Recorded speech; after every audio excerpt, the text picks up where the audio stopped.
we move ahead, I would also like to request everyone to kindly rise for the Kulgeet of the university.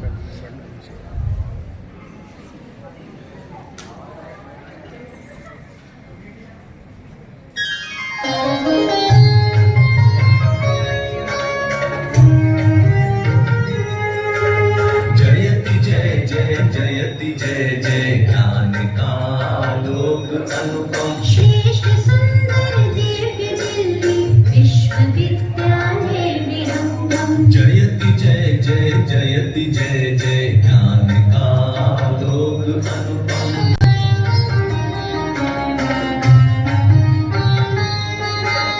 सकल वसुधा निज कुटुंब की भावना संस्कृति सनातन आधुनिक शिक्षा पुरातन ज्ञान धाराओं का संगम देश की स्वाधीनता हित भूमिका शतकोटि वंदन निष्ठा कृति सत्यम के मंगल दिव्य भावों का समागम जयति जय जय जयति जय जय ज्ञान का आलोक अनुपम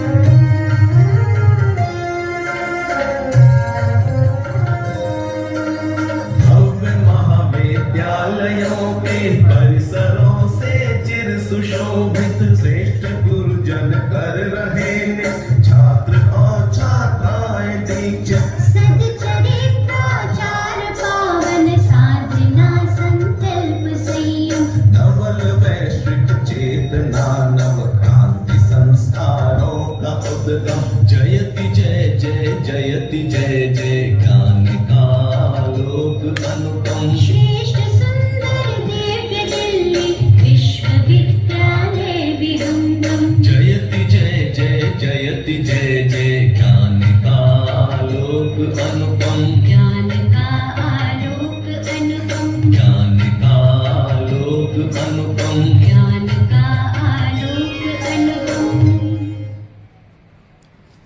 As a token of our respect and gratitude, now we move to the felicitation of our esteemed guest on the dais.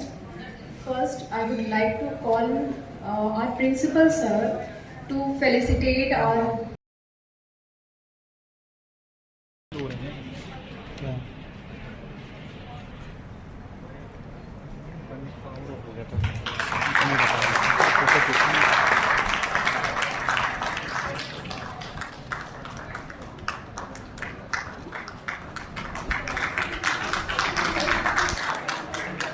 Now, I would also like to call Dr. Sandhya to give a photo frame which was made by Geology Department to our chief guest.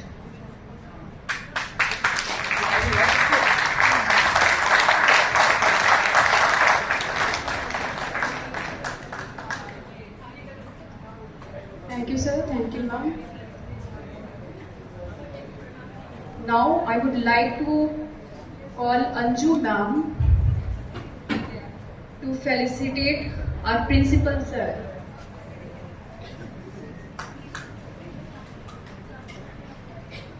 Principal sir.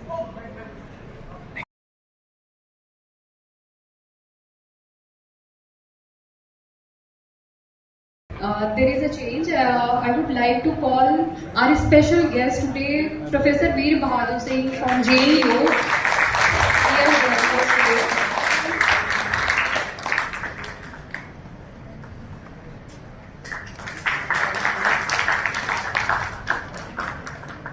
Thank you so much, sir. Now, please, I would like to welcome Anju ma'am to felicitate principal, sir.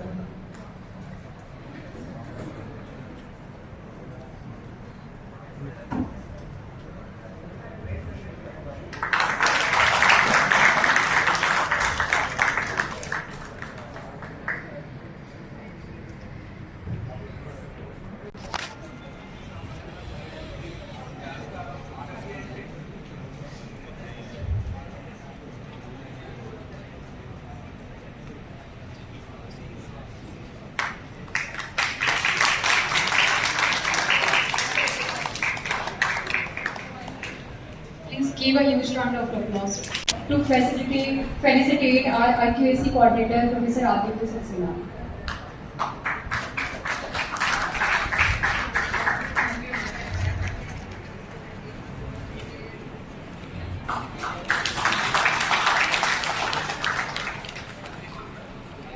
you, sir.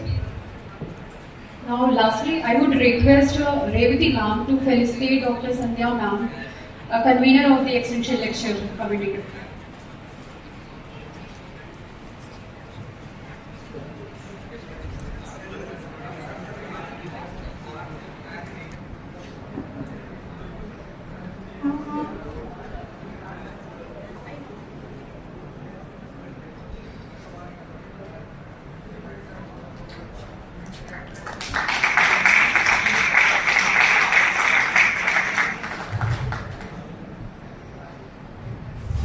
Now I would request our convener ma'am to come forward and give a beginning of the session slowly.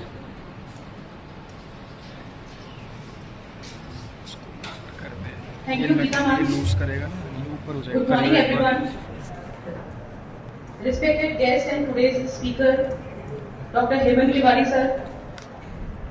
Respected guest and today's chair, Professor Veer Bahadur Singh sir, respected principal sir, Professor Rajendra K. Pandey sir, on behalf of Extension Lecture Committee of the college to today's event.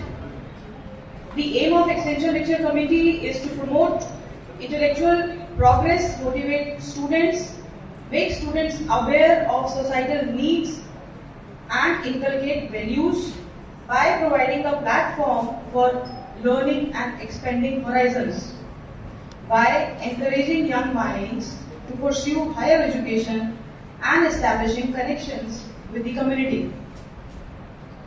As we all know, India's rapid growth in online transactions has coincided with an unprecedented increase in cybercrime.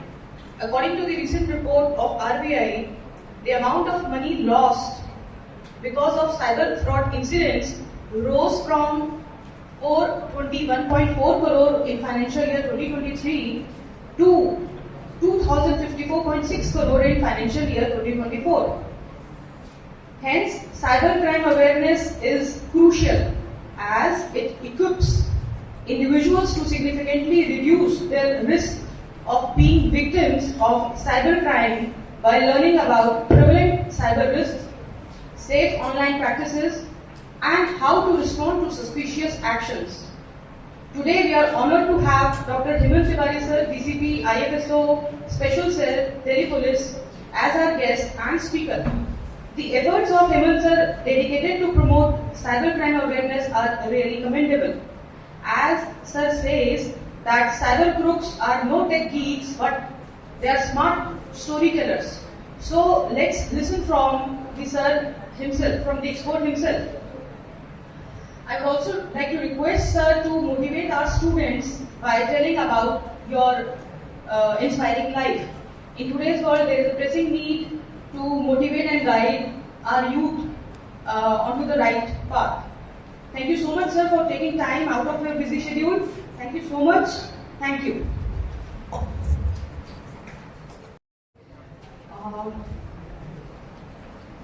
I also take the privilege of welcoming our respected principal, sir, Professor Rajiv Kumar Pandey, whose leadership has been a motivating factor for this entire session. I would request Principal Sir to formally address the gathering and share a few words of this inspiration.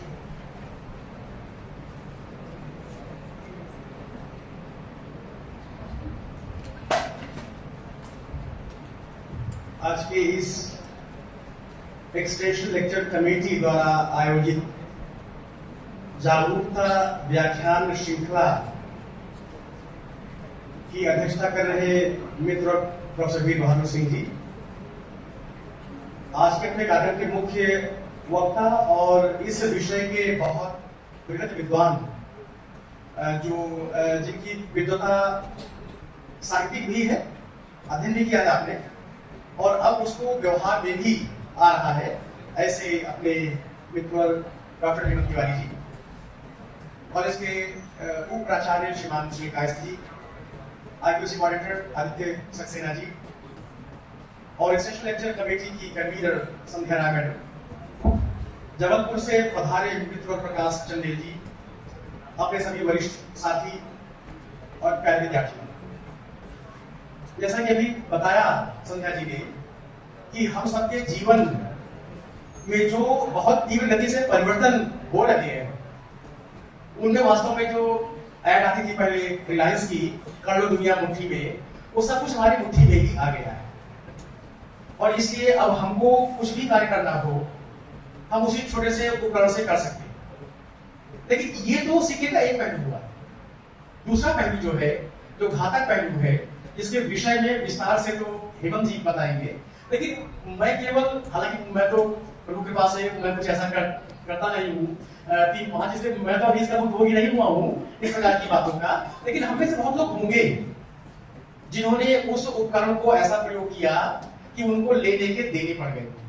और मित्रों, ये आप लोग निश्चित रूप से मानिए कि जो हानि का जो अमाउंट होता है वो इतना बृहद कई बार सुनने में आता है कि जो किसी गरीब आदमी का, तो जिस प्रकार के व्याख्यानों का आयोजन की सार्थकता इसी में है कि हम सब केवल हेमंत भाई की बातों को एक बौद्धिक या कोई विवेचन या कोई व्याख्यान ही न माने। ये जीवन के ऐसे संकेतक, ऐसे सूत्र हैं जिनको हमें गांठ बांध लेना चाहिए। मैंने कहा कि आपकी विद्वता साहित्य की भी है, व्यवहार की भी है, इसलिए जो इनको दिन प्रतिदिन के आधार पर चीजें दिखती हैं, इनको अनुभव आता है, वो हम सबसे जब वो बातें बताएंगे तो एक कहावत कही जाती है, वो व्यक्ति बुद्धिमान होता है जो कोई गलती करके स्वयं सीखता है, लेकिन वो अधिक बुद्धिमान होता है जो औरों की गलती से पहले ही सीख लेता, वो गलती उसके द्वारा ना हो। तो आज के वक्ता महोदय हमें ऐसे दृष्टांत देंगे जो ये सामने रोज ऐसे मामले आते हैं, लोग परेशान होते हैं, उनके जीवन की बड़ी बड़ी जो कमाइयां हैं, उनकी विधियां खत्म हो जाती है और बाद में उनको कितना कष्ट झेलना पड़ता है, ये हमको अनुभव होगा, कभी तो हम समझ पाएंगे।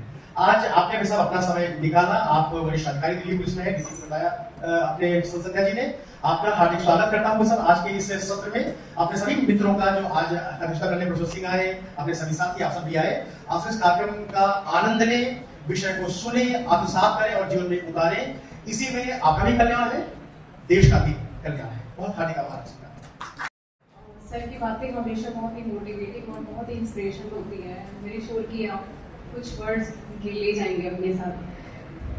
Now I would also like to welcome our Vice Principal Sir, Professor Sunil Kaya Sir, to address the gathering.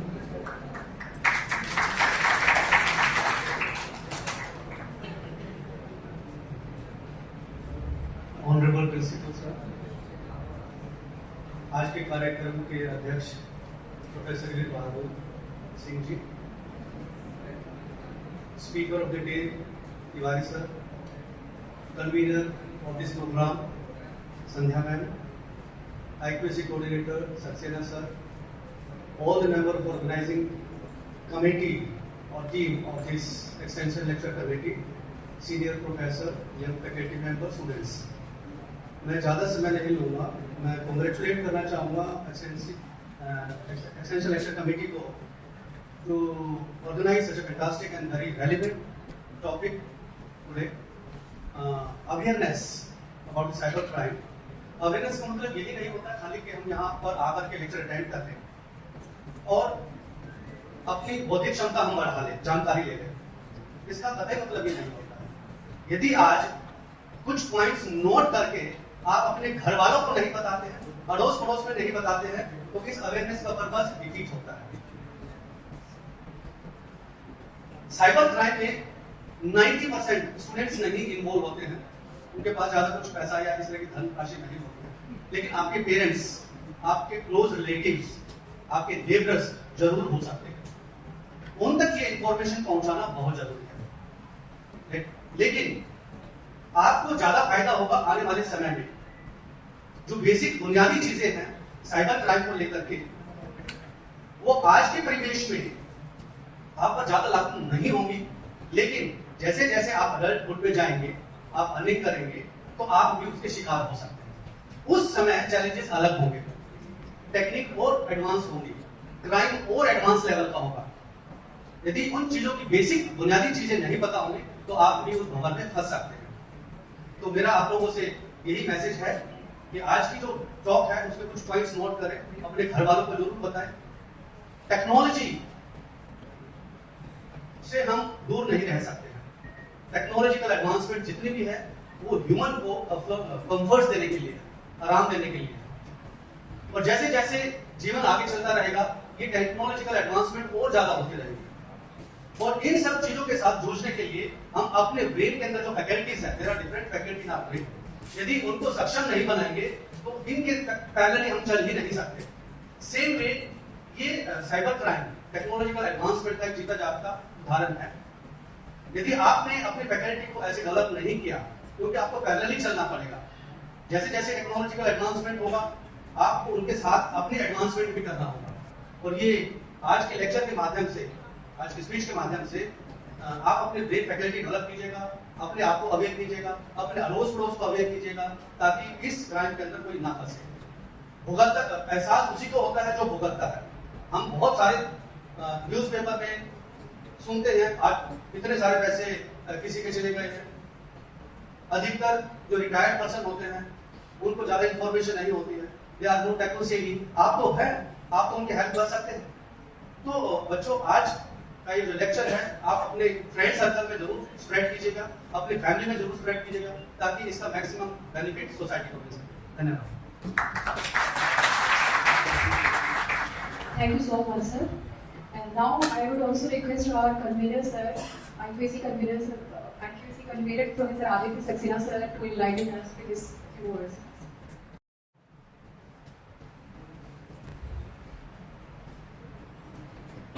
Our chief guest, Professor P. Mahavir Singh, our distinguished speaker, Dr. Hemant Tiwari, respected principal sir, Professor Ajay Kumar Pandey, respected vice principal sir, Professor Sunil Kais sir, the convener of this intellectual committee, Dr. Sandhya Rai ma'am, and all the members of the organizing committee, Dr. Anjuj Par ma'am, Dr. Ajay Singh sir, Dr. Geeta ma'am, Dr. Atul sir, Dr. Anil sir, and Dr. Reeti Menon ma'am, and all the students. We all know that cybercrime awareness is a very important topic because we've all heard that prevention is better than cure. And if there is a cyber fraud, there is no cure. What is lost is lost. So the only way to ensure that we are able to save ourselves from this threat is to prevent it. A lot of times we feel that maybe this happens to people who are not so aware, who are not so knowledgeable, who are not so intelligent. But I'll just quickly share one actual incident. A very senior retired professor who had been a head of department and dean of a faculty in a university, he suddenly got a call from his mobile service provider saying that we are calling from dash mobile service and your Aadhaar and the KYC are not updated. So sir, as per the new laws, you will not be able to continue with these services unless and until you update them. Obviously what happens is in such situations you don't think about anything else because you are taken by surprise. Simple reason being that you were doing something, suddenly you get a call and you are told that oh, this is going to happen, and maybe it could be a bank account, maybe it could be your mobile number, maybe it could be something like this where you feel if this stops what will happen. So he said, no sir, you don't need to worry, you just share your Aadhaar number with me and there are a few simple steps which you will need to do on the phone only, and then this will, your KYC will get updated. And at the end of that, I think 15-20 minute conversation, he had lost around 7 lakh rupees. So the point is that unless and until we understand, that is why today's lecture is very important, because unless and until we understand the modus operandi of how these people work, we will not be able to be aware and we will not be able to prevent ourselves from such happenings. So I again welcome Hemant Tiwari sir to Deshbandhu College, and sir, we are really grateful that you have come over here to spread this awareness. Thank you very much. Thank you. The most credit moment of the session, the address of the esteemed guest.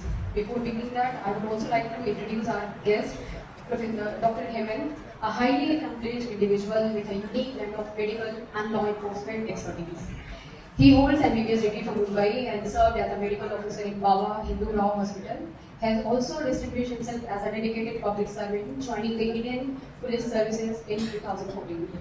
Throughout his illustrious career, he has held various esteemed positions, including ACP, Brigadier Bihar, SP Rover, Subansiri, Arunachal Pradesh, Principal of Police Training College, Arunachal Pradesh, SP Crime and SP Anti-Corruption, and then additional DCP New Delhi and DCP IFSU.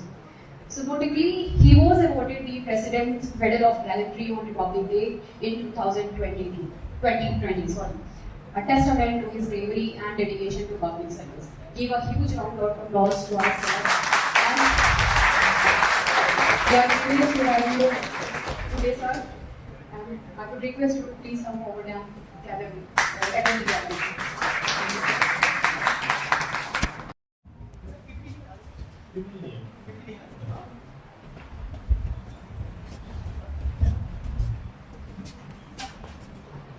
Respected President sir of this gathering, Professor B. Bahadur Singh, Principal sir, Professor Rajendra Pandey ji, Vice Principal sir, Professor Sunil Kayas ji, and Sandhya ma'am, and all the students who are gathered here.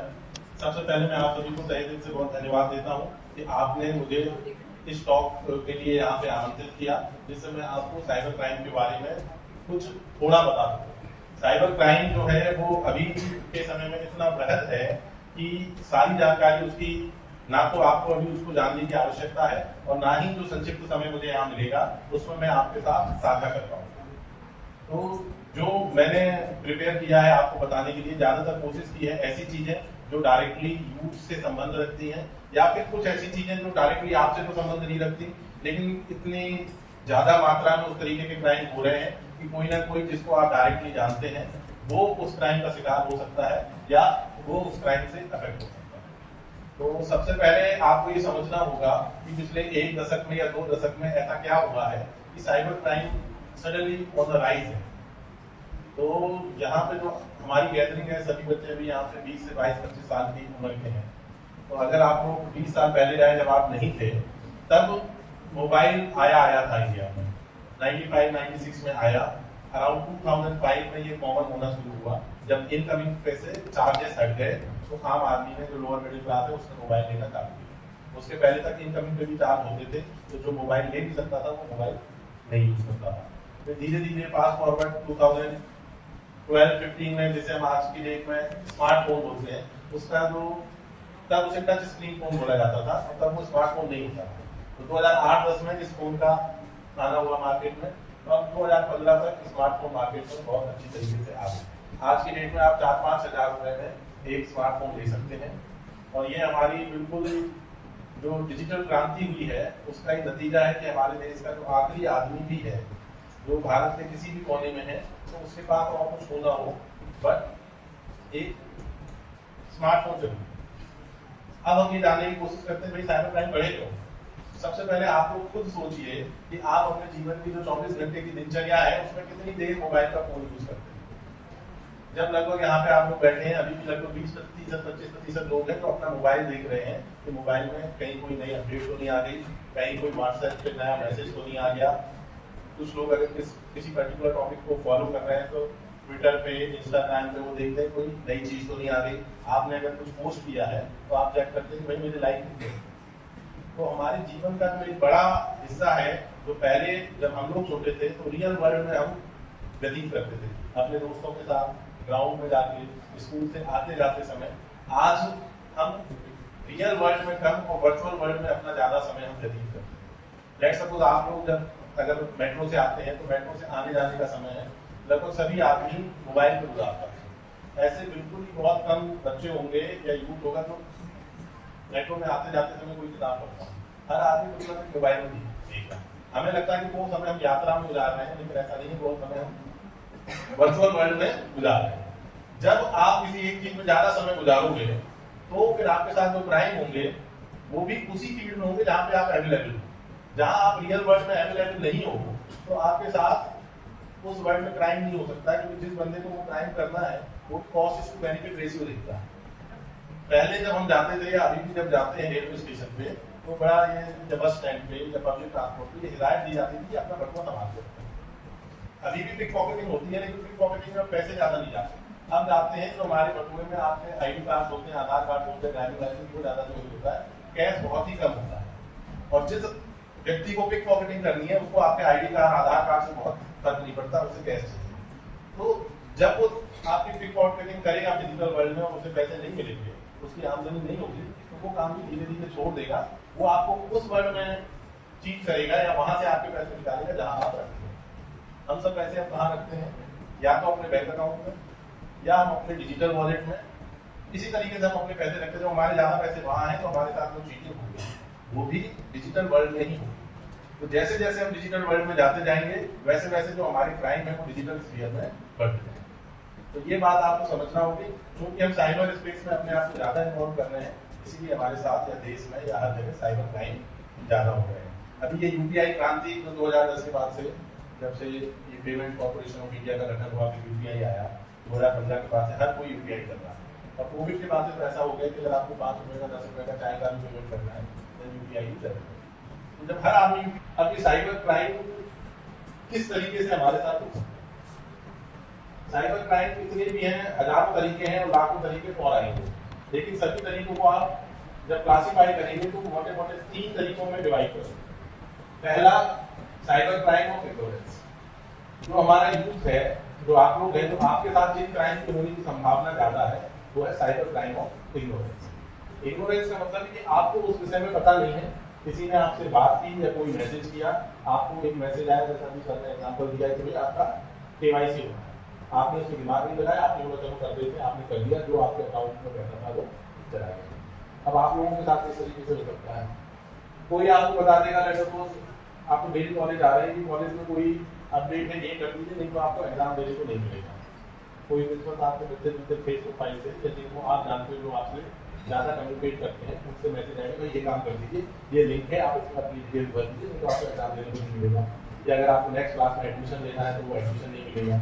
या जो आम जनता के साथ हो रहे हैं, अगर आप दिल्ली के हैं, अपने परिवार के साथ रहते हैं कि आपका ये BSES का बिल आया है, ये अपडेट कर दीजिए, नहीं तो लाइट कर जाएगी। आपकी ये फला से या ये ड्राइव से एक फोन आएगा, मैसेज आएगा कि आप अपनी सारी सिम आपकी आधा घंटे में बंद हो जाएंगी, आप ये फला अपना जो KYC है ये अपडेट कीजिए, नहीं तो आपकी सिम और अकाउंट बंद हो जाएगा। तो इस तरीके का जो भी मैसेज आता है, लेट्स सपोज आपका मोबाइल बंद क्यों हो गया, जैसे मेरे पास 2 मोबाइल है, दोनों अभी स्विच ऑफ, मान लीजिए आधा घंटे बाद आपका मोबाइल बंद हो जाएगा तो धरती इधर से उधर तो नहीं हो जाएगी, हो जाएगी। अगर आपका मोबाइल किसी कारण से 6 घंटे के लिए बंद हो जाए तो धरती इधर से उधर हो जाएगी क्या?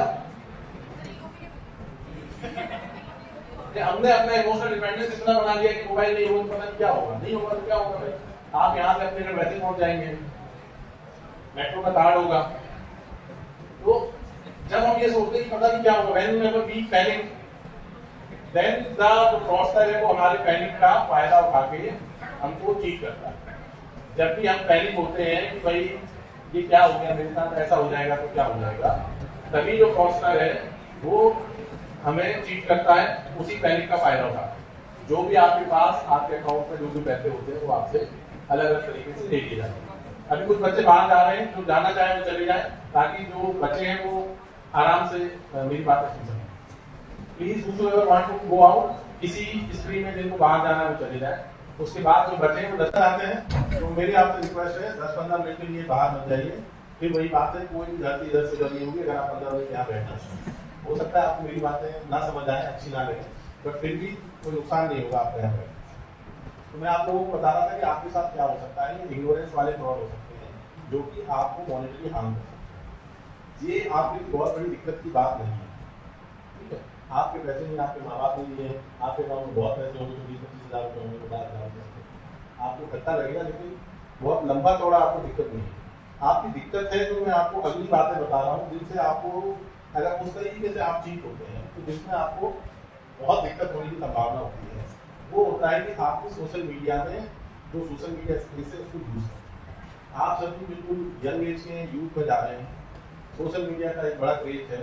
जब आप 10 साल बाद जाओगे तो आप में से आधे लोग सोशल मीडिया से दूर हो जाएंगे। जैसे हमारे जैसे लोग हैं जो साइबर में काम नहीं करते, ना तो फेसबुक पे हैं ना इंस्टाग्राम पे हैं। जब आपको ये पता चलेगा कि रील है और रियल है। अभी हम सभी लोग वर्चुअल स्पेस में बहुत ज़्यादा इंटरेक्ट करते हैं, तो जो हमारे बालक बालिकाएं आपकी वर्चुअल स्पेस में नए नए लोगों से फ्रेंडशिप होती है। क्योंकि बहुत सारे लोग वर्चुअल स्पेस में हैं, हमारे इंडिया में 1.4 बिलियन पॉपुलेशन है, 0.8 जो बिलियन है, लगभग 80 करोड़ से ज़्यादा लोग सोशल मीडिया यूज करते हैं। तो जितने यंग है जिनके पास मोबाइल, आप में कोई ऐसा है जो सोशल मीडिया जो फेसबुक पे ना हो, इंस्टाग्राम पे ना हो, इन में से किसी में से ना हो?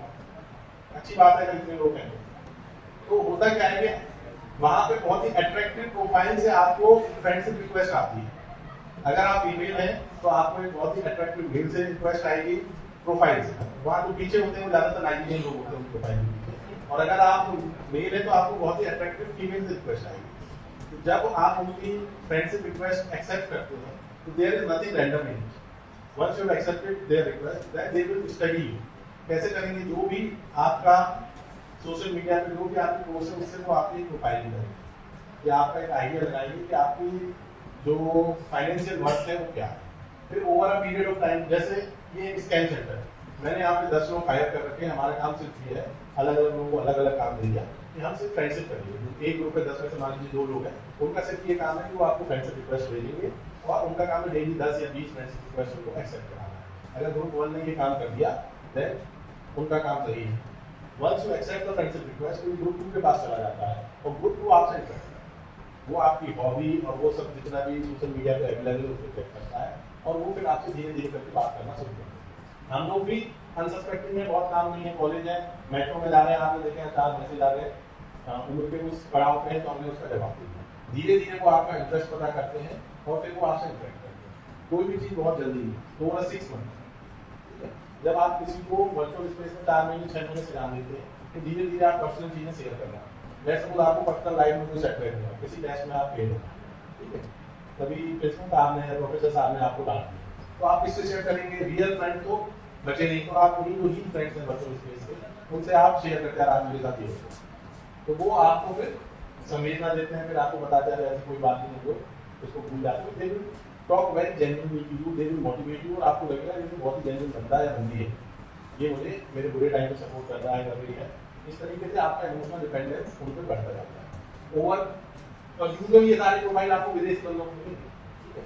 अगर आप महिला है तो आपको कोर्स मिलेगा, वो कहीं तो लंदन में सेटल होगा या यूएस की किसी यूनिवर्सिटी में पढ़ाई कर रहा होगा, कोई काम कर रहा होगा, मतलब आपको फिजिकल उससे मिलने का कोई चांस नहीं है। फिर धीरे धीरे करके आपकी जब इमोशनल डिपेंडेंस हो जाती है, फिर आप अपने इंटीमेट मोमेंट उनके साथ शेयर करते हैं, इंटीमेट पिक्चर आप खुद शेयर करते हैं, वो आपसे कोई जबरदस्ती नहीं करते क्योंकि आपका भरोसा हो गया है चैनल में, आप शेयर करते हैं, फिर वो आपको वही पिक्चर में ब्लैकमेल करते हैं। एक तरीका। दूसरा तरीका, वो जब देख लेते हैं कि आप इमोशनली डिपेंडेंट हो गए तो फिर बताएंगे कि मुझे कैंसर हो गया है, मेरे भाई को कैंसर हो गया, कोई भी उनके जीवन में विपत्ति जैसी स्थिति आएगी जिसमें उनको पैसों की जरूरत होती है, 100 रुपए की जरूरत होगी, 80 रुपए उनके पास होगी, 20 रुपए की जरूरत होगी, कि अगर आप हेल्प कर दोगे तो आपको आ सकते और वो आपसे उतने ही पैसे मांगेंगे जितने आप दे सकते हैं। लेट्स सपोज आप 20,000 दे सकते हो तो कभी आपसे 1 लाख रुपए नहीं मांगेंगे, वो आपसे मांगेंगे 15 लाख ताकि उन्हें वो मिल जाए। Over a period of time थोड़ा थोड़ा करके ले लेंगे, जब तक आप देते रहोगे, फिर जब आप वापस मांगने की बात करोगे तो प्रोफाइल क्लोज हो जाएगी। इस तरीके से नए नए कई तरीके निकालेंगे, आपको फाइनेंशियली ट्रेन करेंगे। फाइनेंशियल लॉस से बहुत ज्यादा वो नहीं होता, लेकिन जो भी व्यक्ति ओवर पीरियड ऑफ टाइम किसी भी इमोशनल डिपेंडेंट हो जाता है, जब उसके साथ इस तरीके से विश्वासघात होता है, इस यंग एज में हम लोग उसको बर्दाश्त नहीं कर पाते, कभी कभी डिप्रेशन में चले जाते हैं। We are enable to accept जो हम कर रहे थे कि हम चीट हो रहे हैं, हम अपने आप को इतना समझदार मानते हैं, इतना इंटेलिजेंट मानते हैं, हमारे साथ क्यों कैसे? ये तो एक तरीका हुआ जो कि यूजुअली नाइजीरिया में इस बंदे का। दूसरा तरीका ये होता है कि इंडियन ही गलत आइडेंटिटी से आपको ल्योर करेंगे, आपका विश्वास जीतेंगे, आपसे कहीं जेन्युइनली मिलेंगे और उसके बाद वो आपको ब्लैकमेल करेंगे। ऐसा नहीं है कि ये सिर्फ बच्चियों के साथ या लड़कियों के साथ होता है, ये लड़कों के साथ भी बहुत होता है। आपने कई ऐसी स्टोरीज पढ़ी होंगी न्यूज़पेपर में कि कोई लड़का किसी लड़की से वर्चुअल प्लेटफॉर्म पे मिला, हफ्ते 10 दिन बात करने के बाद लड़की ने उस लड़के को मिलने के लिए बुलाया, किसी होटल पे गए, यहाँ पर नॉर्थ कैंपस में कई होते हैं कि हर्षल लेके किसी होटल में गए, जो खाया पिया उसका नॉर्मली 2000 आना चाहिए, लेकिन बिला के 25,000, और जब लड़का नहीं दे रहा है तो वहाँ से जो बाउंसर आ गए उसको पिटाएंगे, उससे पैसे दो। ये एक तरीका। दूसरा तरीका है कि अगर आपको ज़्यादा समय हो गया है, लड़की आपके पास आई, जो आप वर्चुअल स्पेस में मिली, आपके रूम पे आई, फिर उसके 2-4 फ्रेंड आ गए और आपके ऊपर रेप के मुकदमे या अटेम्प्ट टू रेप में मिलता जबरदस्ती कर रहा है, और फिर आपको ब्लैकमेल किया गया कि अगर आप ऐसा नहीं चाहते हो तो मुझे इतने पैसे दो, मैं आपको अपनी कंपनी वापस कर दूंगा। इस तरीके की कई चीज़ें हो रही हैं, सारी चीज़ें मुझे भी नहीं पता, और कई ऐसी चीज़ें और जो नहीं आई थी जो अभी तक हुई है। तो मॉरल ऑफ द स्टोरी है कि आप लोग इन सबसे बचे कैसे। इसका सिंपल सा जवाब है जिसे हम बोलते हैं कॉमन सेंस। जब भी आप अपने कॉमन सेंस को उपयोग करेंगे, आप 90% किसी भी तरीके की चीज़ों से बच जाएंगे। Anything which is too good to be true is false. कोई भी चीज जो आपको ऐसा लगे नहीं, ऐसा हो कैसे सकता है। लेट्स सपोज अभी कोई बहुत ही नोटेड एक्ट्रेस हो बॉलीवुड की, आपको फ्रेंड्स रिक्वेस्ट खुद भेजे, आप उसको एक्सेप्ट कर लो और वो मेरी बात बोले आप आई लव यू, मैं आपसे प्यार करता हूं। Anything which is too good to be true is false. आप बोले कि कैसे हो गया, इसका मतलब है कि ये चीज है, ये गलत है। तो जो भी वर्चुअल स्पेस में हो रहा है उसे आप प्राइमा फेसी गलत मानिए। जो इंटरपर्सनल रिलेशन आपके हैं वर्चुअल स्पेस में जो बन रहे हैं वो प्राइमा फेसी गलत मानिए, और जब तक आप उसको रियल वर्ल्ड में ना स्थापित कर लें, उस व्यक्ति की जांच ना फर्क ना कर लें कि भाई ये कौन है, कोई बोल रहा है कि मैं फला टीसीएस में जॉब करता हूँ, तो फर्स्ट वेरीफाई कि भाई वो करता क्या है, करता क्या नहीं है। उसकी जॉब से बहुत फर्क नहीं पड़ता, लेकिन बात ये कि वो आपको चीज कर रहा है ये आपको पता चल सकता है कि अगर उसने जो स्टोरी बनाई है आपने वो वेरीफाई कर ली और वो गलत निकली तो आप समझ जाएंगे कि ये मेरे साथ गलत है। तो जितना हो सके आप रियल वर्ल्ड में एक्चुअल फ्रेंडशिप में उस पर समय दीजिए। मोबाइल बहुत अच्छा वो है, जैसे हम लोग छोटे थे कैसे आता था कि साइंस इज द मून और ब्रेन, फिर और बड़े हुए तो आए nuclear energy is root of brain, अब आएगा इस डिजिटल जो हमारी डिजिटल क्रांति है मून है या brain. It depends on us कि हम इस चीज को कैसे यूज कर सकते हैं। चाकू है उसे सब्जी काट सकते हैं, चाहे तो किसी का गला भी काट सकते हैं, सेम चीजें सेम किचन नाइफ में सब्जी काटने में हमारे काम आता है और कई चीज़ों में काम आता है। नहीं है तो आप फ्री है, आप उसे कपड़े सी सकते हो, किसी के यहाँ पे वेन काट दोगे उससे उसी चीज़ से मृत्यु भी हो सकती है। तो जो भी टेक्नोलॉजी आ रही है उसको वेरीफाई करके यूज करें। और ये आप लोगों के लिए बहुत जरूरी बात है, शायद मैं बहुत अच्छे से आपको समझाने में सफल नहीं हो पा रहा हूँ। जो भी लोग सोशल मीडिया पे आपसे मिल रहे हैं जिनको आप एक्चुअली रियल लाइफ में नहीं जानते, तो पहली बात ये मानिए कि वो सब फ्रॉड है, प्रोफाइल पिक्चर वो है, पीछे आदमी कोई है या पीछे की महिला कोई है। जब तक आप इसको वेरीफाई ना कर लें तब तक आप उनसे किसी भी तरीके की कोई वार्तालाप आगे ना करें। बिल्कुल फिट ये है, अगर आपने इस प्रिंसिपल को मान लिया तो आपको जो आपकी एज में फ्रॉड होते हैं वो आप 80-90% मिल जाएंगे। फाइनेंशियल फ्रॉड है वो तो हो भी सकता है, नहीं हो सकता वो किसी के साथ हो, लेकिन आपको जो स्टैंडर्ड एज में जिस तरीके से फ्रॉड होते हैं, इमोशनल आपको डिपेंडेंस करके जिस तरीके से इमोशनली ब्रेक दिया जाता है, इसके लिए सिर्फ एक उपाय, be vigilant while using the social media. Once you will do it, 90% of your problem will not arise at all. ये तो हो गई आपकी बात। अब हम थोड़े से साइबर क्राइम की बात करते हैं जो अभी हो रहे हैं, वो बढ़ोतरी। आप डिजिटल अरेस्ट सुना है कभी? इन्वेस्टमेंट फ्रॉड सुना है? इन्वेस्टमेंट फ्रॉड आप लोग पैसे कमाते नहीं है तो यूजुअली आप उसका बनेंगे नहीं।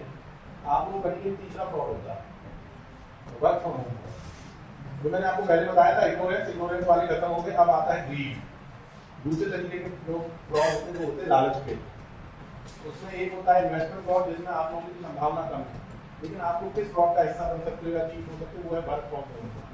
आपको बढ़िया से मैसेज आता है, यूजुअली बहुत ही स्मार्ट लड़की की प्रोफाइल आपको मैसेज करेगी कि आप ये काम करिए, वर्क फ्रॉम होम, आप 2 घंटे दीजिए और आप हफ्ते में 10,000 रुपये कमाएं।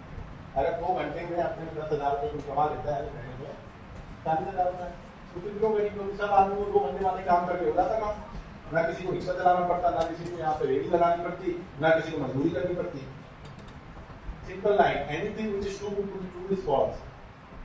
आपको देखिए क्या करना है, कुछ नहीं, आपको ये 5 रिव्यू करने हैं। अगर आप रिव्यू कर दोगे तो एक रिव्यू के आपको 12 मिलेंगे, और उसमें उस ग्रुप में मतलब 50 आदमी होंगे, वो स्क्रीनशॉट डालेंगे, मुझे आज 700 रुपये मिल गए, मुझे 500 मिल गए। फिर आप सोचोगे यार मैं भी कोशिश करता हूँ, वैसे कुछ लगने नहीं है, सिर्फ मुझे करना है, आप करोगे। आपको जनरली 5 रिव्यू करते हैं, एक रिव्यू 12 रुपये के हिसाब से 60 रुपये आते हैं। कहाँ आएंगे?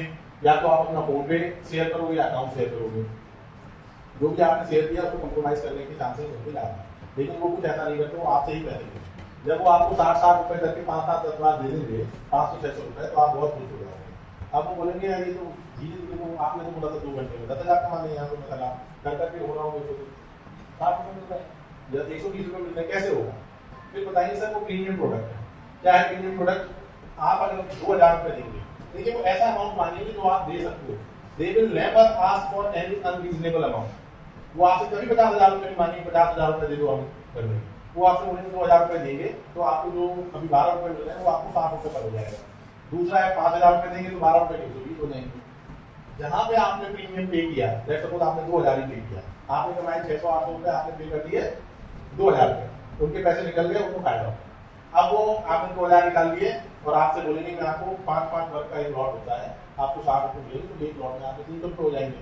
तो आपको ऐसे 20 लॉट करने हैं, 20 लॉट के बाद आपको पैसे मिलेंगे। आपने 20 लॉट कर दिए तो आपके 6000 रुपये हो गए। बोलेंगे पैसे तो बोले नहीं, अभी आपको ये अगली कंडीशन है, इसको ये करना पड़ेगा, नई नई चीज़ लेके आएंगे, आपको 5000 रुपये और यहाँ पे आपकी चीज़ें जिस आदमी की पूरी हैसियत 5000 रुपये की है, मतलब आप लोगों को मंथली एक्सपेंस के लिए 5000 10,000 रुपये मिलते हैं, आप 5000 रुपये से खर्च कर सकते हैं, लेकिन चूंकि आपने 2000 रुपये दिए और आपको लगा कि 6000 रुपये और हो गए, 8000 हो गए, उन 8000 रुपये निकालने के लिए आप बोलते 5000 रुपये अब आदमी मिल रहा है। अब मजबूरी में उसको भी लगता है मिल जाएंगे, अभी वो सस्पेक्ट नहीं करता हूँ 5000 में जो आपका टोटल बता देंगे 20,000, अब 20,000 को निकालना है तो आपको 15,000 हो गए, 20,000 हो गए।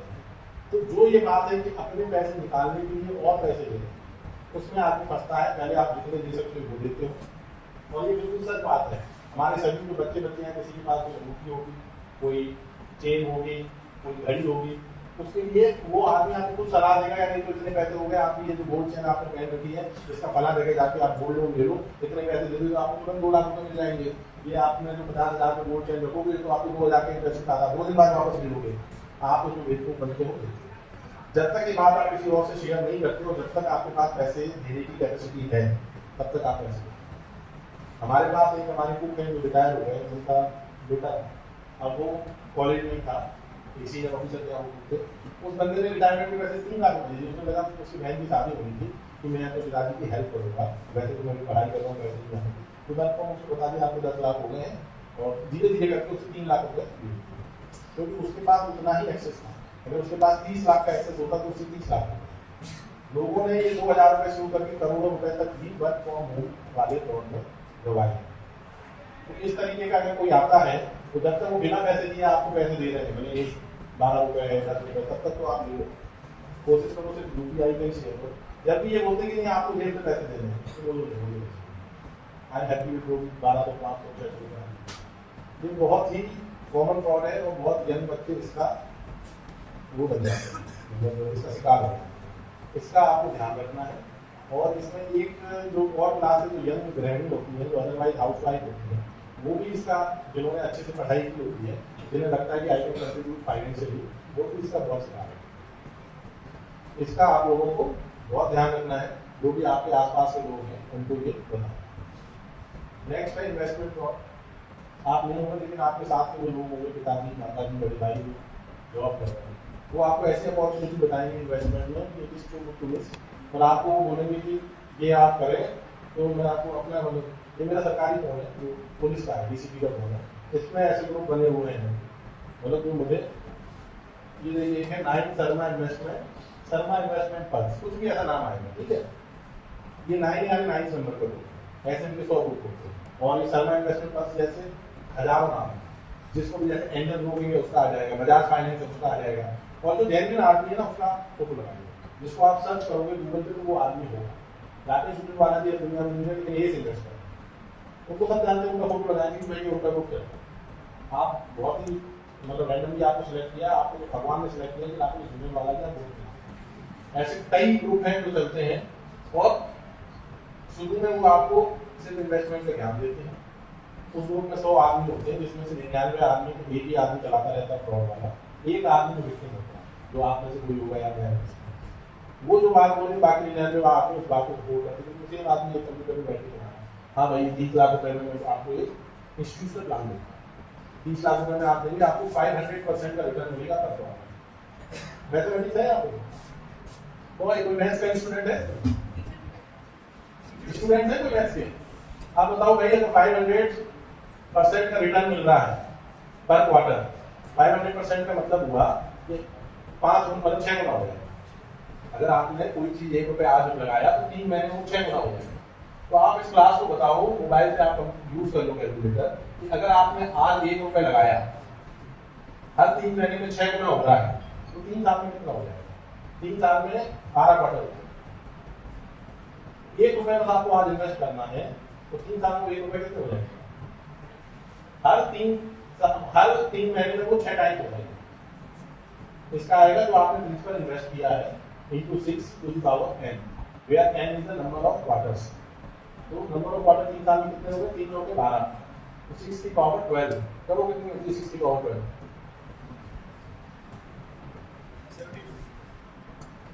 6 की पावर 12 लगभग 205 करोड़ रुपए रफली। आप ये समझिए कि वो आपको ये सपना दिखा रहा है कि आप 1 रुपया आज लगाओगे और 3 साल में आपके 205 करोड़ हो जाएंगे। अगर वो 3 साल में 2 करोड़ हो रहे होते तो पूरी दुनिया, मैंने उसको जवाब दिया कि जिस हिसाब से आप कर रहे हो तो 1 रुपये अगर आपने आज लगा दिए तो 5 साल में पूरी वर्ल्ड से ज्यादा हो जाएंगे। तो क्यों ये सब लगे हुए? लेकिन हम अपना दिमाग नहीं लगाते, तो इसके लिए आप 3 लाख रुपए लीजिए और मैं आपके 6 टाइम्स कर दूंगा 3 महीने। तो जहाँ पे हम रेशनैलिटी से अलग होते हैं और ग्रीड में आते हैं, वहाँ हमारा गिरना लुटना तय है। जब साइबर वर्चुअल स्पेस नहीं था, जब डिजिटल टेक्नोलॉजी नहीं थी, तो क्या होता था कि कोई आता था बड़ा मजबूत टाइप का आदमी आएगा कि मैं यहाँ फलाने की मजदूरी कर रहा था और मैं सिलाई के दौरान बिल्कुल सोने की, ये बड़ा कॉमन फ्रॉड, सोने की बिल्डिंग है, तो वो देख के आता था कौन पैसे दे सकता है। मान लो सोने का उस समय कीमत होगी 10,000 रुपए, तोला जानते हो 10 ग्राम, एक्चुअल में तो 12 ग्राम होता है, लेकिन गवर्नमेंट प्रैक्टिकल पर्पस उसको 10 ग्राम मानते हैं। तो 10 लाख रुपए किलो कीमत होगी, वो क्या सर मैं तो ये वैसी बात है पुलिस को पहले कि 1 लाख 2 लाख रुपए देंगे, तो बाद में वो 1 किलो 20,000 25,000 50,000 रुपए देने को तैयार है, तो थोड़ा सा थोड़ा देके जाता था, आप उसको खुला से चेक कराते। तो जो आदमी ज्यादा सियाना होता है उसे लगता है मुझे सब आता है, चेक कराता हो, फिर वो आपको आता है, हाथों में उठाता है, एक जैसी चीज देता है, छुपा के रखो कोई देख ले, ठीक है। आपने वो तो कर लिया, 50 लाख तो जो आपके उठा के लेके जाएगा, जब आप देखोगे तो कुछ नहीं, इवन वो भीतर भी नहीं है, रैंडम नीचे है। सेकेंडली होते थे डॉलर वाले बड़े स्कैम होते थे, मेरे को डॉलर की गड्डी मिली है, ऊपर तो डॉलर लगे होते थे, इंडियन करेंसी डॉलर का रेट उसमें 40-50 रुपये होता था, तो मैं आपको 10 रुपये में डॉलर दूँगा, मैं कहा करूँगा आप पढ़ लीजिए, आपका एक्सेस आप इसको कन्वर्ट करा, क्योंकि उस समय सारे पैसे जेब में रखते थे, तिजोरी में रखते थे, तो रियल वर्ल्ड में होते थे। अब हम सारे पैसे अपने डिजिटल स्पेस में रखते हैं, हम रियल वर्ल्ड में किसी से मिल नहीं पाते हैं, वर्चुअल स्पेस में रहते हैं, तो हमारे सारे स्कैम क्या हो गए आजकल वर्चुअल स्पेस में। ऐसे स्कैम पहले होते थे, वैसे स्कैम अभी होते हैं। मैडम बता रही थी इन सब की अच्छी चीजें दिया, एक्सपीरियंस स्टोरी कर लो, क्योंकि शर्मा जी वाला ग्रुप है, अगर किसी को कोई काम करवाना होता तो उसी ने बताओ कि काम नहीं करना, ठीक है, कोई भी काम करो। एक MI मोबाइल आता है, किसी के पास है? MI कंपनी का मोबाइल आता है, जियो की MI, किसी के पास है आपने? अच्छा, कोई यूज नहीं करना MI का मोबाइल। तो जब ये आया था 2010-11 में, तो इसकी स्ट्रेटजी क्या थी? जब कोई ये नेक्स्ट लेवल की चीज है, इसका स्लॉट 3 घंटे की होता है भाई, जिसको करना हो 3 घंटे में आप रिजर्व करो। और ये आदमी बिल्कुल पागल हो गया, कोई रैंडम स्कैम क्रिएट कर दी कि भाई ये दुकान में नहीं मिलेगा, 9 बजे नहीं मिलेगा, कोई बहुत नई चीज है, आदमी 3-3 घंटे में बैठ रहा है, 12 बजे होता था आदमी जग रहा है, वो भग रहा है, वो मोबाइल है, थोड़ी अट्रैक्टिव प्राइस भी थे, लेकिन उसकी स्कैर्सिटी क्रिएट करते हैं। तो जो ये लोग ये भी इसकी स्कैर्सिटी क्रिएट करते हैं। तो पहले आपको बताएंगे कि ये इन्वेस्टमेंट ऐसा करो, फिर बोलेंगे मिस्टर ब्रियान है, मिस्टर XYZ है, US का बहुत बड़ा आदमी है, उसकी इंस्टीट्यूशनल इन्वेस्टर है, वो तो 500% का रिटर्न देता है, लेकिन वो इंडिविजुअल जाते हैं, वो तो वो 100 तरीके बता देगा, ये 100 क्राइटेरिया जब आप इनको पूरा करोगे तब आप उस ग्रुप में जा पाओगे। आप बोलोगे ये तो नई चीज है, इसके तो मुझे आना चाहिए, आप करो, फिर वो बोलेगा लेकिन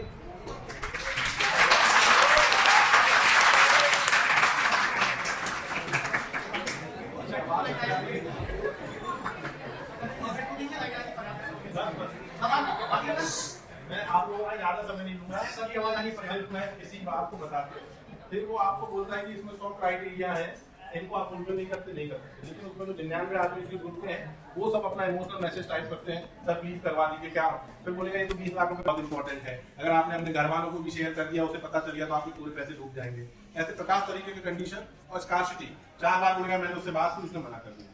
ये ध्यान रखेंगे जितने भी फ्रॉड है ओवर पीरियड ऑफ टाइम होते हैं, ऐसा नहीं आज मिला और कल कर दिया। वो इनको बोलते हैं पिग बूचरिंग स्कैम, जो विक्टिम है वो पिग है, और जब उसको स्कैम करते हैं वो बूचरिंग है, उसके पहले का बीच का पीरियड होता है फैटनिंग ऑफ पिग। उसमें क्या होता है कि उसको इस तरीके से इमोशनली मोटिवेट किया जाता है कि उसे जैसे जहाँ पे पिग रियर किए जाते हैं तो वहाँ उनको अच्छे से कॉर्न खिला खिला के मोटा किया जाता है, ताकि एक पिग का वजन ज्यादा हो, बिकॉज जो भी मांस बिकता है वो किलो में बिकता है। तो इसी तरीके से जो ये पूरी प्रोसेस होती है इमोशनली आपको मोटिवेट करने की या इमोशनली आपको फूल करने की, वो फैटनिंग ऑफ पिग होती है। वो आपको इस तरीके से करेंगे कि भाई ये चीज तो तुम कर ही नहीं सकते, और आपके मन में लालसा यार ये तो मुझे करनी है, क्लियर दिख रहा है कि ये बिल्कुल फ्रॉड है, क्लियर दिख रहा है कि 1 रुपए के 200 करोड़ रुपए बन ही नहीं सकते 3 साल में, बन ही नहीं सकते।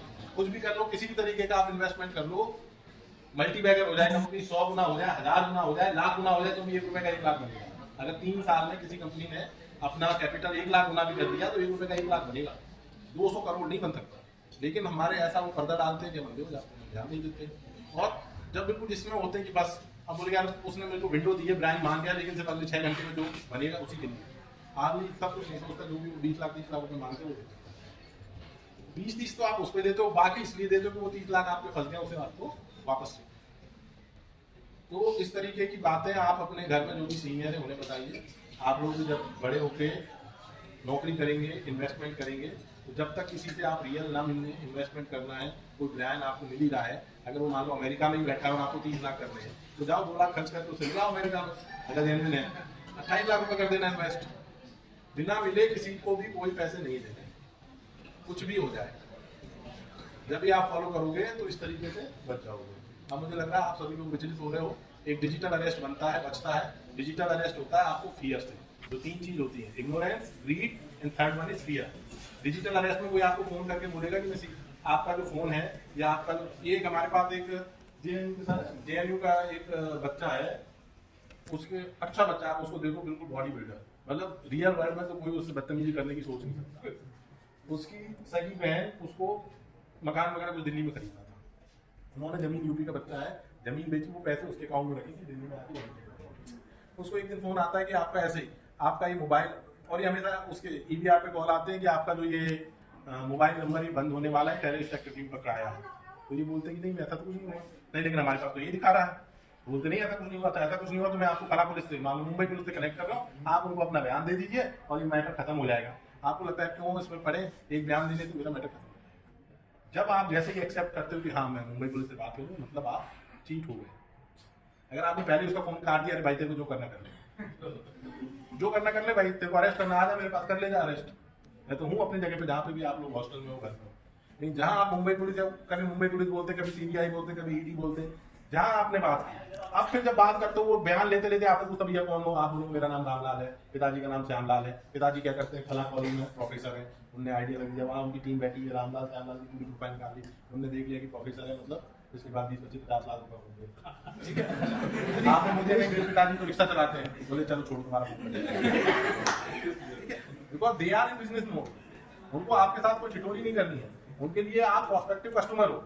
अगर आप उनके पैसे देने के काम आ सकते हो तो वो आपसे बात करेंगे, नहीं आ सकते तो वही वो अगले कस्टमर पे जाएंगे, तुम्हारे ऊपर समय क्यों खराब करेंगे। जैसे ही वो करते हैं फिर बोलते नहीं आपका तो ये आपको करना पड़ेगा, तुरंत आपके 5 वो आ जाते हैं, आपको फोन नहीं काटने देते, व्हाट्सएप पे आपके पास 5 आपका अरेस्ट वारंट आ जाएगा। जो शुरू में जो बयान लेते हैं उसमें वो आपका, आपके भाई बहन का सबकी डिटेल देते। फिर आप मान लो बता दीजिए मेरा बड़ा भाई है वो यूएस में फला कंपनी में करता है, बस यूएस की जो मान लो एलईपीडी निकल चुकी है, आपके भाई को अरेस्ट करेंगे। अगर आप आदमी अपने लिए सोचना नहीं जाता होता, मेरे भाई को बिना मतलब में कर लेंगे, उसका जीवन फ्यूचर खराब हो जाएगा। सोचने की शक्ति बिल्कुल ही वो खत्म कर देते हैं। इसको आप रियल वर्ल्ड में ऐसा समझो, अभी आप जा रहे हो, तो अभी आपने एयरफोर्स के जो ऑफिसर थे हस्बैंड भाई, उसकी किसी से लड़ाई हो गई एक डिलीवरी बॉय से, पता है बेंगलोर में, ये खबर सबको पता है। रोड रेज आप लोगों से भी होता होगा, गए किसी से टक्कर कर दी, आपकी कोई गलती नहीं, सामने वाले ने कर दी और आप गुत्था गुत्था हो गए। तो जब तक आप उस स्पॉट पे उसके साथ इन्वॉल्व हो, आपकी सोचने समझने की शक्ति बिल्कुल खत्म है। जो वो करेगा आप उसका उल्टा करोगे। उसने आपको एक धक्का दिया, आप उसको 1 लाख मारोगे, उसने आपको 1 मुक्का मारा, आप उसको 2 मुक्का मारोगे। मान लो उसका कोई वीडियो रिकॉर्ड करके आपको, जब आप शांत हो जाए, आपको दिखाए, तो आप बोलोगे कितना बेवकूफ था, मैं क्या कर रहा हूं। तरीका है कि उस डिस्प्यूट से बाहर निकलना। ये अगर वहां पर लड़ाई हो रही, थोड़ा साइड हो जाओ, 2 मिनट सोचो यार क्या है ये, इसकी क्या इम्प्लीकेशन है। अगर आपने 1 मिनट 2 मिनट भी सोच लिया उस डिस्प्यूट से बाहर निकल के भाई ये क्या हो रहा है, तो आपका जो सेंस प्रिवेल करेगा और आपको सही समझ आ जाएगा कि ये मेरे करने की काम नहीं। इसी तरीके से जो लोग आपको डिजिटल अरेस्ट में इस तरीके से कॉल करते हैं, भाई अगर आपने फोन काट ही दिया तो कोई सारा फोन के अंदर से निकाल के आपको गोली थोड़ी मार देते हैं, क्या करेगा भाई। मान लो आप फंसी गए, आपका मान लो जेन्युइनली आपका कहीं पे लीकेज आ गया टेरर, कोई आदमी क्या करेगा, पुलिस आएगी, आपको पकड़ेगी, जेल में जाएगी, आपके माँ बाप को वकील लेके आएंगे, इस बात से डरने की क्या जरूरत, कोई जरूरत है। आप बिना सोचे समझे उसको पैसे ट्रांसफर कर रहे हो। उस बच्चे ने 40 लाख रुपए अपनी बहन के उसमें ट्रांसफर कर दिए, यही डिजिटल अरेस्ट में पैसे उसके मिले, बहन का घर और मतलब 40 लाख रुपए का आप समझ लीजिए इस एक इंसिडेंट से उसका पूरा खानदान का, क्योंकि उसके अपने पैसे होते, माँ बाप के होते, तो भी कोई बात नहीं थी, बहन के पैसे, बहनों के पैसे, उसका घर और आग लगने के लिए तैयार बैठा है, भाई आप तो पैसे दो, नहीं तो डाइवोर्स होगा भाई। तो मॉरल ऑफ द स्टोरी है, जब भी कोई इस तरीके की चीज़ हो भाई आप काट दो, जो होगा हम देख लो, ठीक है।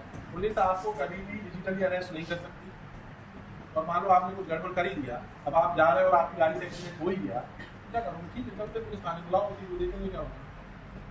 जब तक आप अभी बिल्कुल यंग हो, जब तक आप ऐसा एटीट्यूड लेके नहीं आओगे, तब तक आप हर तरीके से ठीक होगे। अगर आपने उसमें सोचा उस जगह पे कि जो भी पुलिस वाला आया है या जो भी मैं उसको पैसे दे दूँ मेरा नाम ना, ऐसा हो नहीं सकता। अभी आप कहना शुरू सर, वो मैं भूल गया, वो एक कोई प्रिंसिपल होता है, जब भी दो चीज़ें टकराती हैं तो उसके हमेशा जो एक चीज की कुछ मटेरियल बी पे रह जाएगा, बी का कुछ मटेरियल ए पे रह जाएगा, इसका कुछ प्रिंसिपल का कुछ नाम बताएंगे, तो वो हमेशा रहेगा। तो अगर आपने एक्सीडेंट किया है या कोई घटना की है, तो आपके पैसे देने से, आपके रिश्वत देने से वो खत्म नहीं होगा, वो हमेशा ही रहेगी। नहीं, वो एक्सेलेंट रिएक्शन वो अलग है, ये फॉरेंसिक में पढ़ाया जाता है, मुझे ध्यान नहीं आ रहा, तो सारी इन्वेस्टिगेशन उसी लॉ पे बेस्ड होती है। तो आपको कभी भी डरना नहीं, ठीक है। अगर आपने गलती की है और गलती आपसे अनजाने से हो गई, तो भाई आगे देखो, और अगर आपने किसी भी डिस्प्यूट में, किसी भी रेंज में अपने आप को 2 मिनट निकाल दिया, तो आप उस रेंज से बच जाओगे। कभी ये घर में देखना अपने भाई बहन, कभी ये देखना आपको जब माँ बाप को गुस्सा आता है, या कभी आपके मम्मी पापाओं को आपस में गुस्सा आता है, तब आप ये देखना कि जो आदमी उस डिस्प्यूट से 2 मिनट अलग हो जाता है, वो डिस्प्यूट वही करता है। अगर आप जवाब पे जवाब देते रहो, आपकी माता जी ने कुछ किया, आपने एक जवाब दिया, वो एक जवाब और देंगे, आप एक और जवाब दोगे, जब तक गवर्नमेंट में कोई एक अलग नहीं होगा, क्योंकि आप छोटे कुछ कर नहीं सकते, तो माता जी का आपको झापा ही मिलेगा। इधर यू विड्रॉ योरसेल्फ और you get a slap from your mother, तभी जाके वो बात करें। तो मेरे पास तो बताने के लिए इतनी ही चीजें हैं। एक साइबर हाइजीन है, साइबर हाइजीन का ध्यान रखें। हैकिंग होती है, लेकिन आप लोगों की होती चांसेस कम है, जो फाइनेंशियल इंस्टीट्यूशन होते हैं उनकी ज्यादा है। दूसरा होता है कि अब ये पिक्चर आई है लव व्यापा, किसी ने देखी है? लव व्यापा किसी ने नहीं देखी? उसमें होता क्या है, एक जो हीरो है उसको अपनी गर्लफ्रेंड के लिए मोबाइल फोन लेना होता है, 35-36 हज़ार का होता है, 30 हज़ार उसके पास होते हैं, 6 हज़ार को अपने 3 दोस्तों को मैसेज करता है, मेरे को 2,000 रुपये दे दो, मैं आपको सैलरी दे दूँ, और मूवी में दिखाया 1 मिनट बाद उसके पास 2,000 रुपये देने का है। आपके दोस्त कभी भी ऐसा मैसेज करें, कभी उनको पैसे मत देना, पहले जो नंबर होगा आपके पास उसको फोन करो, जिस नंबर से मैसेज आया उसको फोन मत करो। मान लो रमेश का आपके पास मैसेज आया, भाई मेरे को 2,000 रुपये की जरूरत है, रमेश की प्रोफाइल लगी हुई है, तो बोलना ठीक है, जो रमेश का नंबर आपके पास है, आपका दोस्त के पास सेव होगा, उस पर करना। जिस नए नंबर से मैसेज आया उस पर वो बोलेगा कि ये मेरी प्रोफाइल लगी हुई है और मेरा वो फोन बंद हो गया, मेरा फला जगह फंस गया, 2,000 रुपये इतने कम पैसे मांगेगा, आप दे नहीं देंगे, आप उसे वेरीफाई कर लो 5 मिनट में। अगर वो सही में भी कहीं फंस गया है, आप 10 मिनट बाद भी पैसे दे दोगे, तो उसको कोई मरने जीने की बात नहीं। 2 मिनट में आप वेरीफाई कर लो भाई रमेश ही है, तब आप पैसे। अदरवाइज किसी भी रैंडम आदमी के फोन आने से, व्हाट्सएप पे मैसेज आने से, उसकी प्रोफाइल पिक्चर लेने से, कल को आपको किस्मत आपका आ जाएगा कि ये फला जगह मेल कर रहा है, वो 500 तो इस तरीके के कोई भी पैसे किसी को भी अनजान आदमी को नहीं देते। अगर किसी को आपको 500 रुपये देखो, तो अगले दिन कॉलेज में आके पूछ लो, ऑफिस में जाके सर क्या बात बताइए, हम यहाँ फिजिकली देंगे आपको, हम क्यों ऑनलाइन देंगे? समझ रहे हैं? ऐसे कई तरीके के फ्रॉड की लंबी बात की जा सकती है, बस मैं अपनी बात यही खत्म करता हूँ। अगर आप में से किसी को और भी कोई बात पूछनी हो, कोई क्वेश्चन से थैंक यू वेरी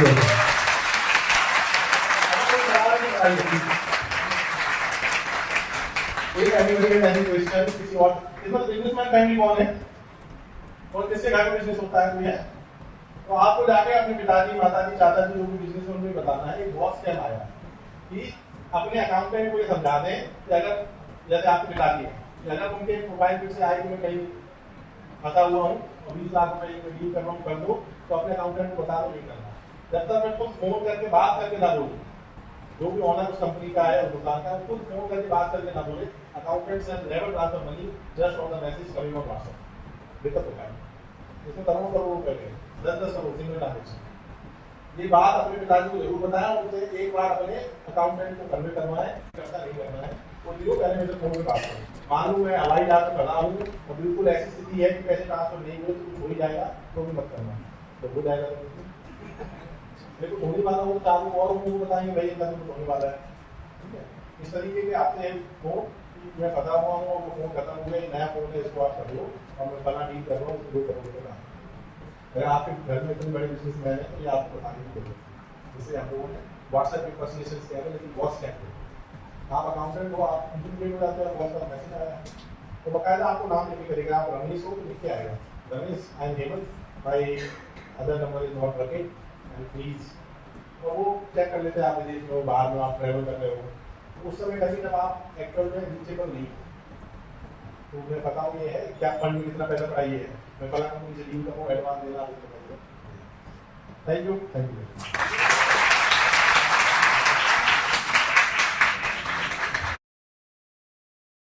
तो हम सब में मिलते हैं और क्राइम की शुरुआत कहीं ना कहीं उन सारे कैरेक्टरिस्टिक्स से जुड़े होते हैं, चाहे वो ग्रीड है, फियर है, एंगर है, जेलसी है, सस्पिशन है, if you are too naive, ignorance है, इनक्यूजिटिवनेस है, कई बार आपको लगता है कि थोड़ा ट्राई करके देख लेते हैं क्या फर्क पड़ता है, फिर इनसिक्योरिटी, एम्बिशन है और इम्पेशेंस। ऐसे न जाने कितने कैरेक्टरिस्टिक हैं जो हम सब के अंदर होते हैं, वो अच्छे भी हैं, बुरे भी हैं, पर सिचुएशन जैसे ही भी हो आपको हैंडल करना आना चाहिए।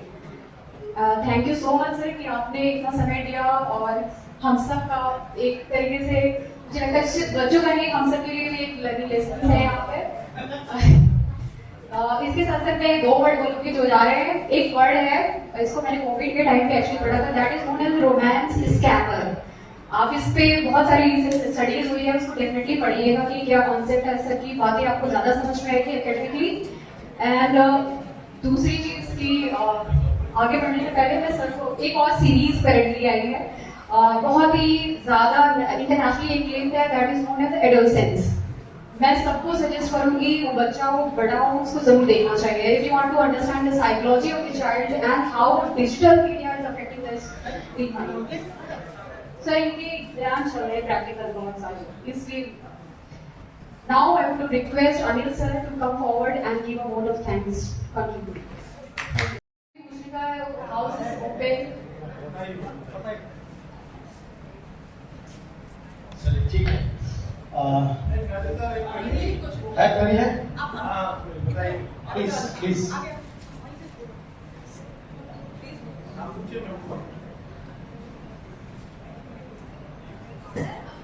इंडिया में साइबर लॉज है वो तो 2000 से आए हैं, 90 और लेकिन वो 2000 से हमारे इंडिया में लागू हुआ, लेकिन अभी जो मॉडर्न डिजिटल थ्रेट्स हैं साइबर क्राइम के, क्या वो साइबर लॉज काफी पुराने हो चुके हैं, 2025 चल रहा है, लेकिन वो साइबर क्राइम के तरीके तो कितने चेंजेस बदल रहे हैं, लोग अलग अलग तरीके से साइबर क्राइम करते हैं। तो आप वो लॉज के बारे में क्या बताना चाहेंगे, मतलब अगर आपको चेंजेस करने का मौका मिले, क्योंकि वो लॉज तो 25 साल हो गए, तो आप क्या चेंजेस बताना चाहेंगे कि अगर ये चेंजेस करें तो मे बी कुछ इफेक्ट हो, थोड़ा इफेक्टिव हो, आप चेंजेस थोड़े बता दें ताकि हम उस पर ध्यान दें। जो मैडम ने क्वेश्चन पूछा है वो ये पूछा है कि इंडिया में जो साइबर लॉ है वो 25 साल पुराने हैं। मैडम जिसकी बात कर रही है वो इंफॉर्मेशन एंड टेक्नोलॉजी एक्ट 2000 की बात कर रही है, जो 25 साल पुराना है। उसके रहते हुए हम कैसे ये नए साइबर क्राइम हम डील करते हैं। मैम इसमें मैं आपको बताना चाहूँगा जो 90% साइबर क्राइम है दे आर चीटिंग। तो चीटिंग के जो 420 पहले सेक्शन होता था आईपीसी में, और जो अभी बीएनएस मतलब भारतीय न्याय संहिता आई है बीएनएस, तो उसमें 318 हो गया है। तो चीटिंग के लिए हमारे पास पहले से ही काफ़ी समृद्ध लॉ है।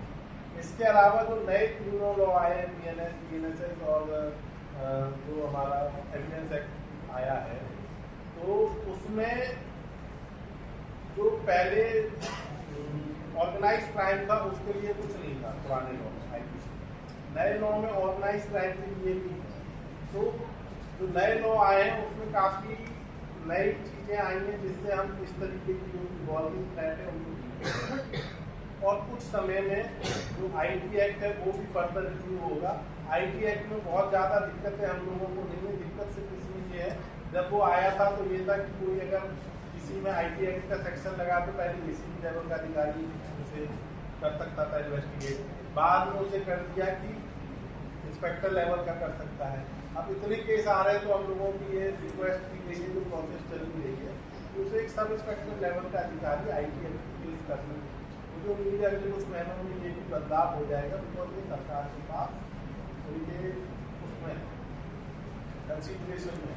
अदरवाइज जो नए लॉ आए हैं उसमें सफिशिएंट फीचर हैं, उसमें सफिशिएंट सेक्शन है जिससे हम इस तरीके की इवॉल्विंग क्राइम को हम हैंडल कर सकते हैं। Yes, anybody else?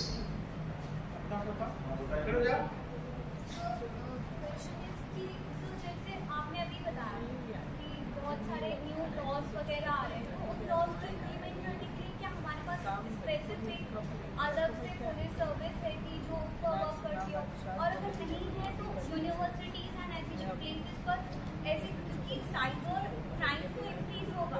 एंड अभी हम एक जनरल पब्लिक के लिए बात कर रहे हैं साइबर क्राइम की, जो कि आज हमने बात करी है, बट इससे भी एक लेवल अप के क्राइम्स होते होंगे, उनके क्यों नहीं नए एजुकेशन नॉर्म्स आ रहे हैं या उनको साइबर सिक्योरिटी वगैरह पढ़ाएं? एक एजुकेशन सिस्टम में क्यों चेंज नहीं आ रहा है, और अगर वो चेंज आएगा तो वो कब तक आएगा, और गवर्नमेंट क्यों चेंज नहीं कर रही है? सर इसका जवाब मैं दे दूं थोड़ा सा। बच्चे क्लासेस में आते नहीं है सैक और वेट की, and because of this only they are not aware कि डिजिटल एम्पावरमेंट का एक पेपर पढ़ाया जाता है जिसमें ऑल द वे वो केवल साइबर को लेकर के ही, साइबर सिक्योरिटी को लेकर के ही कंसर्न है सारा का सारा। तो आप क्लासेस में अगर आप जाएंगे तो आपको स्पेशली जो बैक वाले जो पेपर्स हैं वो इस तरह की चीजों से भरे हुए मिलेंगे आपको। Sir please. जो मैडम ने सवाल पूछा है कि साइबर क्राइम के क्षेत्र में जो नई चुनौतियां आ रही हैं तो उसके लिए जो बच्चे हैं उनको साइबर क्राइम की कोर्सेज तो किए जाते हैं। दूसरा है कि जो हमारी पुलिस फोर्स है क्या इसको टैकल करने के, जो नए लॉ आए टैकल करने के लिए तैयार है कि नहीं है, और हम क्या कर रहे हैं। आई थिंक आपका इसी लाइन पे है। तो जो बच्चों के लिए साइबर क्राइम में नए कई कोर्स आ रहे हैं, तो इतनी सारी चीज़ें मैंने आपको बताई पिछले 10 साल में।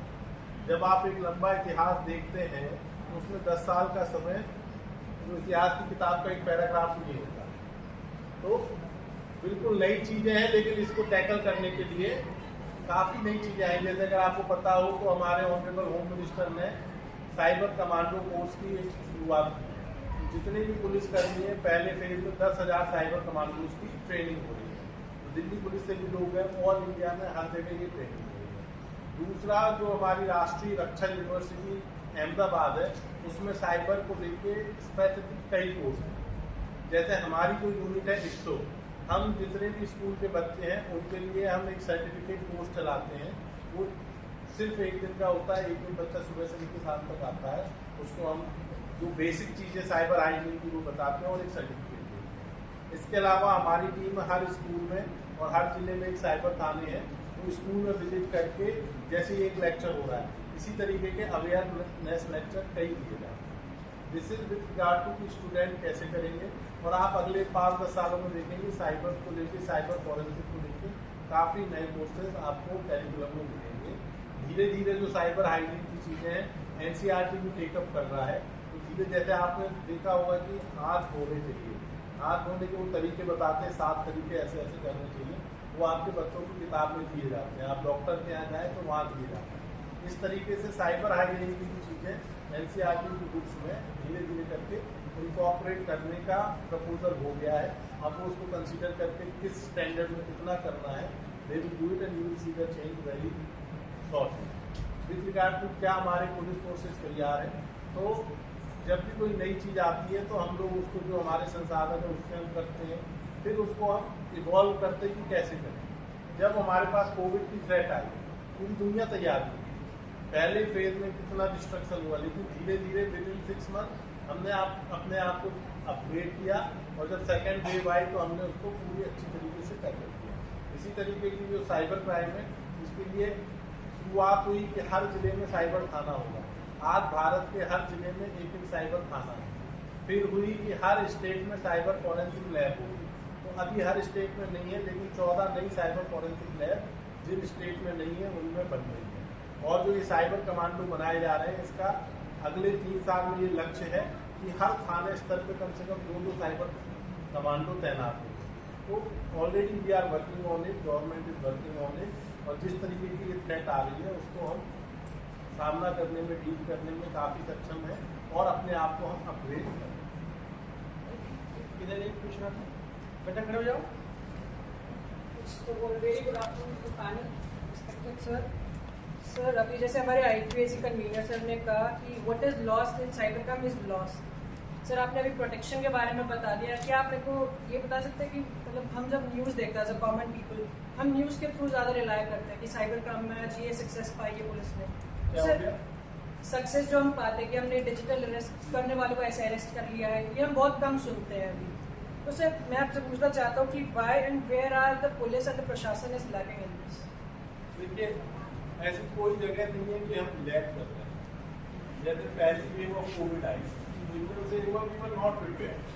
तो ये जो डिजिटल अरेस्ट है, इसका पहला केस जो इंडिया में रिपोर्ट हुआ है, इट इज समवेयर इन फरवरी-मार्च 2024, मतलब लगभग 13-14 महीने पहले। इसके पहले किसी ने डिजिटल अरेस्ट का नाम नहीं सुना था। वो 1 साल का समय, मतलब वैसे लंबू हॉराइजन में काफी कम था, लेकिन उसके बाद भी हर पुलिस ने, वैसे दिल्ली पुलिस की बात नहीं है, हर पुलिस ने, अभी गुजरात पुलिस ने पूरा रैकेट बस्ट किया है। दिल्ली पुलिस की हमारी पुलिस ने अकेले 2024 से जब से पहले केस आया तब से अब तक लगभग 48 लोगों को इस जो क्या बोलते हैं डिजिटल अरेस्ट के मुद्दे में हमने अरेस्ट किया। जब भी कोई नई चीज आती है शुरू में लगता है कि हम उसको हैंडल नहीं कर पाते, लेकिन उसकी जो पूरे सिस्टम को समझने में उसको जो समय लगता है, उसके बाद हम तैयार होकर उससे काउंटर करते हैं। तो अब लगभग देश की सभी जो पुलिस फोर्सेज हैं, LG हैं, उन्होंने जिस तरीके से डिजिटल अरेस्ट का रैकेट चल रहा है उसे समझ लिया है। ज़्यादा ये रैकेट देश के बाहर से चलता है। अगर आप लोग न्यूज़ फॉलो करते होंगे तो अभी भारत सरकार म्यांमार से 520 भारतीयों को वापस लेके आई, तो वहाँ पे इस तरीके का काम में, मतलब कोई ये काम करते हैं वो खुद विक्टिम, ऐसे विक्टिम को पिछले 1 महीने में भारत सरकार 520 लोगों को म्यांमार से छुड़ा के लाई, इस तरीके की डिजिटल अरेस्ट इन्वेस्टमेंट और लोगों को करते। तो हो सकता है न्यूज़ में उतना ज़्यादा ना आए, बिकॉज जब कहीं गोली चलती है तो वो एक बहुत भय का माहौल होता है, तो वो न्यूज़ बहुत बड़ी होती है। लेकिन जब गोली चलाने वाले को पकड़ा जाता है तो वो न्यूज़ उतनी बड़ी नहीं होती, क्योंकि वो सेंसेशन क्रिएट होता है। तो जब आप इसकी इकोनॉमिक्स को समझेंगे न्यूज़ की, तो आपको समझ आएगा कि जिससे ज़्यादा वो सेंसेशन वो पढ़े तो वो न्यूज़ होती है, वो बहुत बड़ी स्पेस होती है। लेकिन जब उस पर कार्रवाई होती है तो उसको इतनी समानता स्पेस नहीं होती, या हम लोग ध्यान नहीं देते। अगर हम किसी को पकड़ेंगे तो फ्रंट पेज मिल जाएगा, थर्ड फोर्थ पेज में आएगा, हो सकता है कि आपकी नजर उस पर ना आए, लेकिन ऐसा नहीं है कि इस पर काम करें।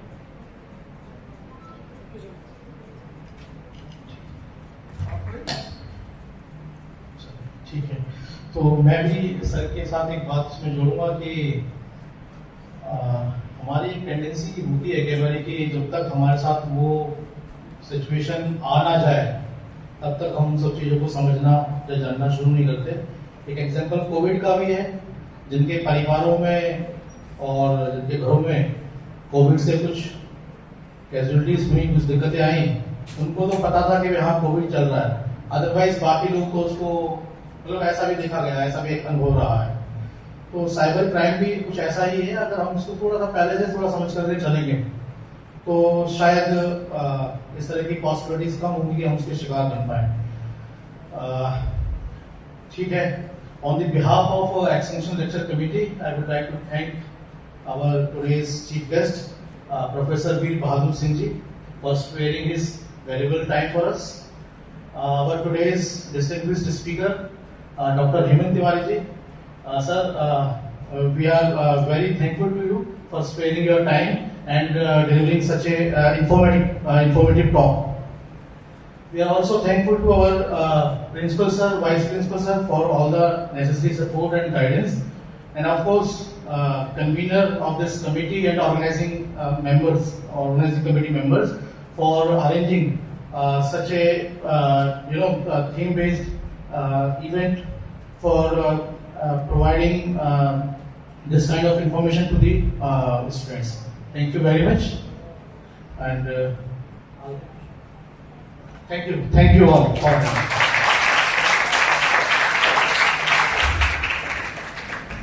Now I request everyone to rise for national anthem.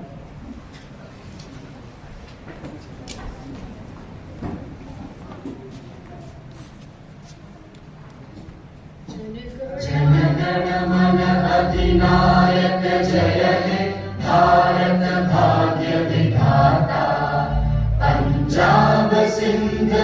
Gujarat Maratha Dravid Utkal बंगा विंध्य हिमाचल यमुना गंगा उच्चल जलधि तरंगा तब शुभ नामे जागे तब शुभ आशीष मांगे गाए तब जय गाथा जन गण मंगलदायक जय हे भारत भाग्य विधाता जय हे